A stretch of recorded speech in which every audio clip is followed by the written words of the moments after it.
What do you mean Jason will be the new CEO? I'm the one who saved this company. My voice echoed through the sleek, modern office space of our recently renovated headquarters. The bright walls and minimalist decor, which I had spent months perfecting, now seemed to mock me. My mother's casual wave felt like a slap. "Jessica, your brother has a more visionary leadership style," she said as if speaking to a child. "You're too focused on the details." As if on cue, Jason strolled into the room, hands in his pockets and wearing that smug smile I'd been familiar with since childhood. "Don't take it personally, Jess," he said. "Someone needs to handle the day-to-day while I focus on the big picture. My name is Jessica Taylor, and at 48, I never thought I'd have to fight for recognition in the business I rebuilt from the ground up." After 25 successful years in corporate management in New York, I had given up everything to come back home to Asheville, North Carolina, and rescue our struggling family business, Taylor Furniture. Ironically, I was the only one with real business experience. My younger brother, Jason, had hopped from job to job, never staying in one place for more than a year. Yet here I was, watching my parents hand him the keys to the company I had saved.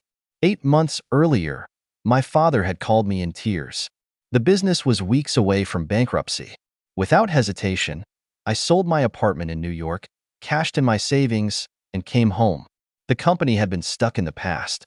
Outdated products, no digital presence, and customer reviews that made me cringe. I worked tirelessly to modernize everything, revamping the website, updating the showroom, and building a loyal social media following. I spent countless nights negotiating with suppliers, training staff, and crafting marketing campaigns. Slowly but surely, we turned the business around. Now, we were not just surviving but thriving. Taylor Furniture had doubled its revenue, gained new customers, and even started expanding into custom furniture. Every detail, from the environmentally friendly materials to the improved customer service policies, was chosen to create an unforgettable experience. But standing here now, watching Jason smirk as our parents handed him everything I had built, I realized that none of it mattered. They didn't see me. They never had. Tonight, there would be a staff meeting where my parents planned to announce Jason's promotion. The same meeting where I had been scheduled to present our record-breaking quarterly results. I could feel the weight of our employees' eyes on me. They all knew who had turned the company around, but like me, they had no choice but to play along with this charade. It was painfully clear. If I wanted to protect everything I had built, I couldn't count on my family. I would have to find my own way. Taylor Furniture had been in our family since my grandparents opened it in 1969. I practically grew up in that showroom, learning every aspect of the business from the ground up. While other kids played house, I helped my mom with sales and watched my dad handle repairs. The business was my second home, and I loved every moment of it. Jason, on the other hand, had always been different. 3 years younger than me, he showed little interest in the family business. While I pursued a business degree with a focus on retail management, Jason jumped between majors, first architecture, then marketing, and finally dropping out entirely to find himself. Mom and Dad didn't seem to mind. "He just needs time," they'd say. "He's creative." Meanwhile, I was building a career in New York. I started as an assistant buyer at a retail chain, working my way up to regional manager. Each accomplishment was met with lukewarm congratulations from my parents. "That's nice, dear, but when are you moving back home?" they'd ask. It was never enough. When Dad called me last year, desperate for help, I knew what needed to be done.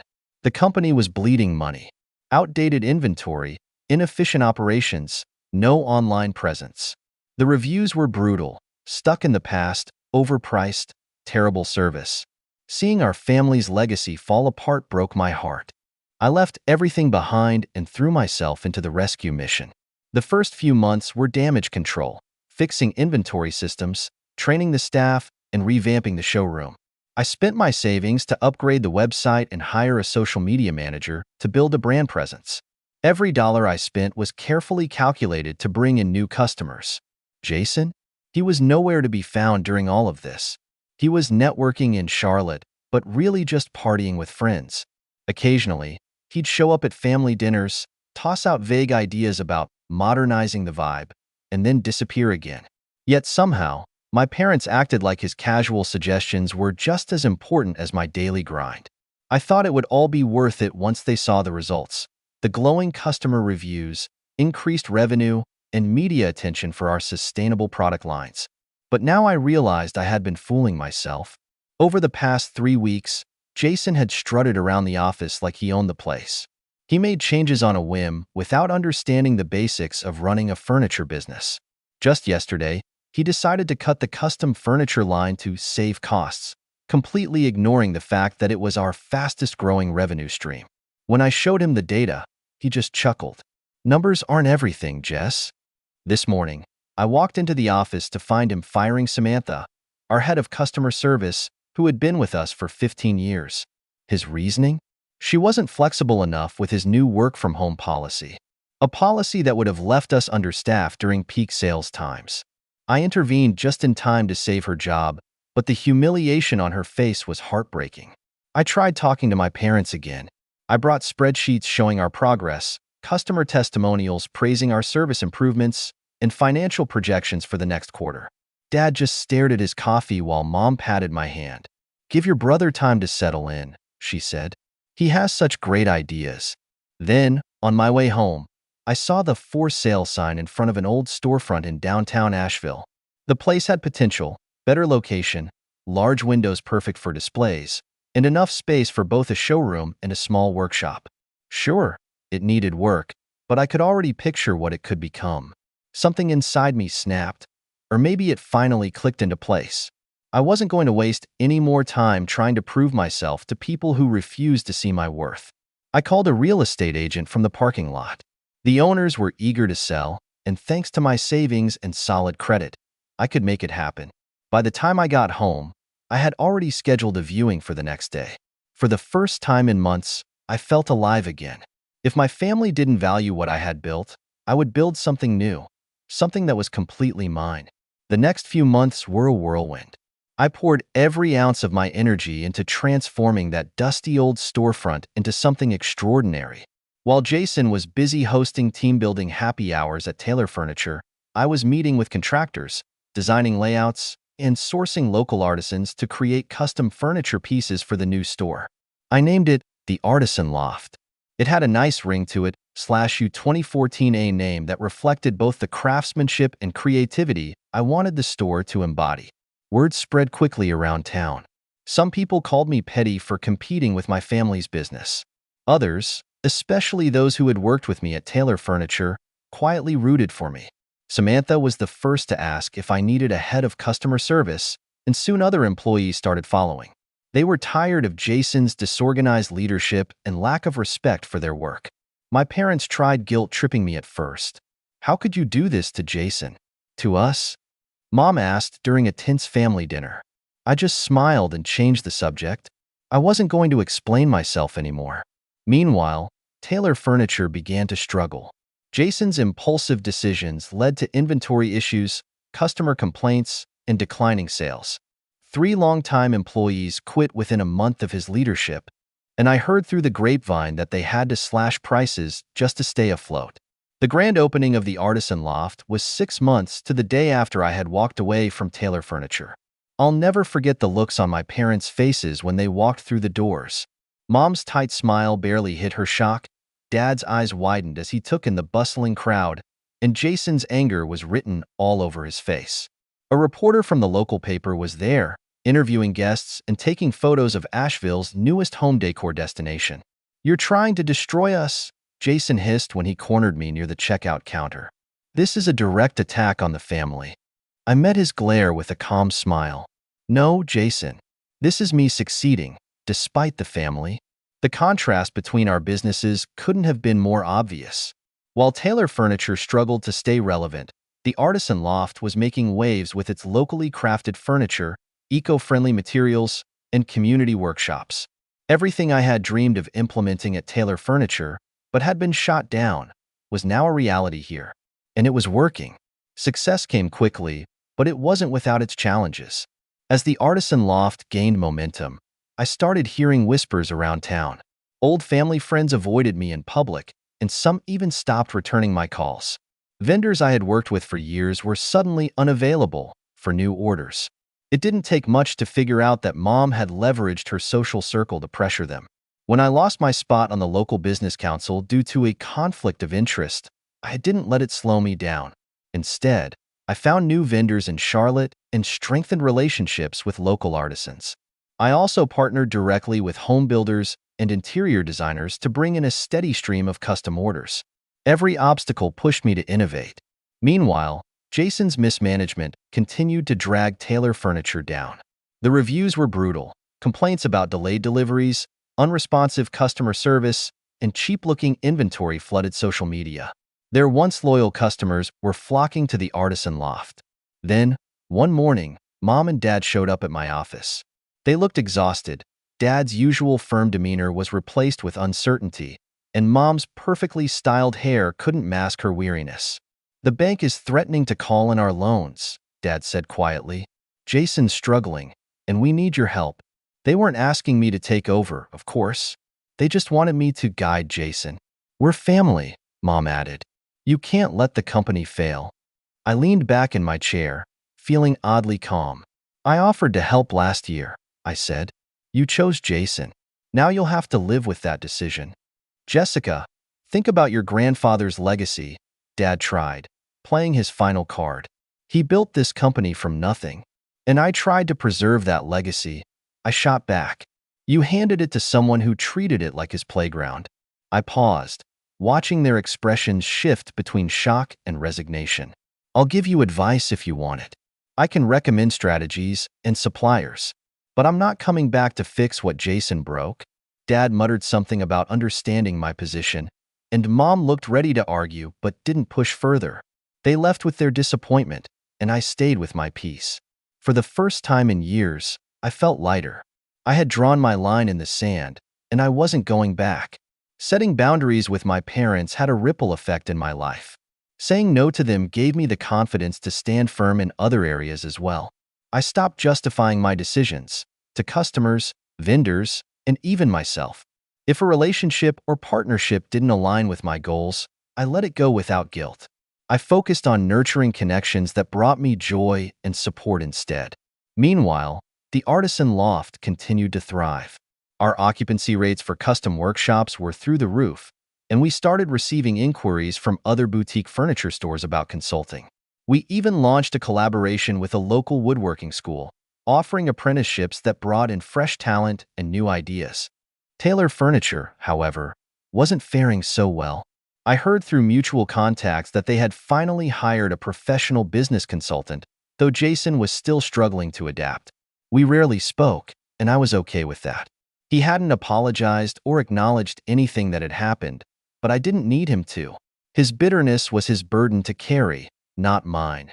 One morning, as sunlight poured through the artisan loft's floor-to-ceiling windows, I stood at the front of the store watching customers browse our new fall collection. A family walked by, laughing as they planned their home makeover, while one of my staff members handed a couple their custom order receipt with a warm smile. It hit me then, how far I'd come, not just professionally, but personally. For years, I had measured my worth by my parents' approval, constantly seeking validation that never came. But now I realized I didn't need it.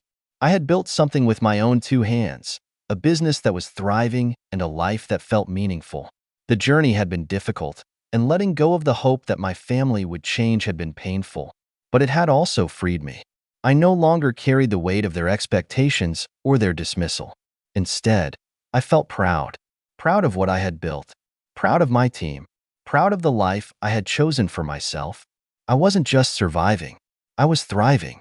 About 3 weeks after the Artisan Loft's latest success, I received an invitation to the annual Asheville Business Excellence Awards. It was the kind of event I used to dream about attending, an elegant evening with industry leaders, journalists, and local business owners. The Artisan Loft had been nominated for Boutique Business of the Year, and although I tried to keep my expectations low, I couldn't deny the excitement building inside me. As the awards ceremony began, I spotted my parents sitting toward the back of the room. Their faces were unreadable, but I could feel the weight of what this night meant to all of us. When the presenter announced the Artisan Loft as the winner, the room erupted in applause. My team cheered loudly as I walked to the stage, my heart pounding with pride. As I accepted the award, I glanced toward the back of the room. Dad gave me a small nod, and Mom's eyes glistened with unshed tears. It wasn't an apology, but it was acknowledgement, something I had long since stopped expecting, but still appreciated in its own way. After the ceremony, I celebrated with my team. My parents didn't approach me, and I didn't seek them out. This moment belonged to me and the people who had supported me through every step of the journey. That night, I realized something profound. Success wasn't about proving my family wrong anymore.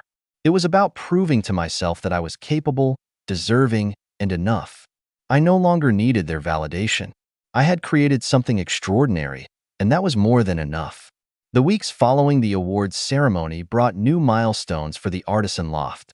We launched a new furniture line, hosted a charity event for local artisans, and continued to gain recognition in the regional press.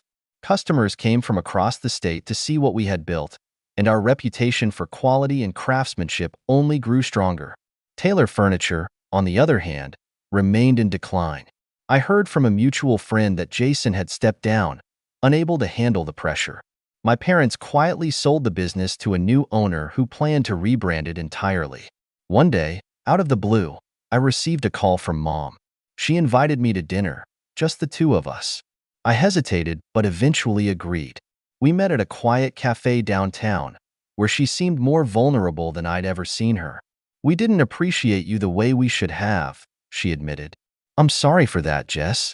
You deserved better." For the first time, I felt the sincerity in her words. I didn't need the apology anymore, but hearing it helped heal an old wound.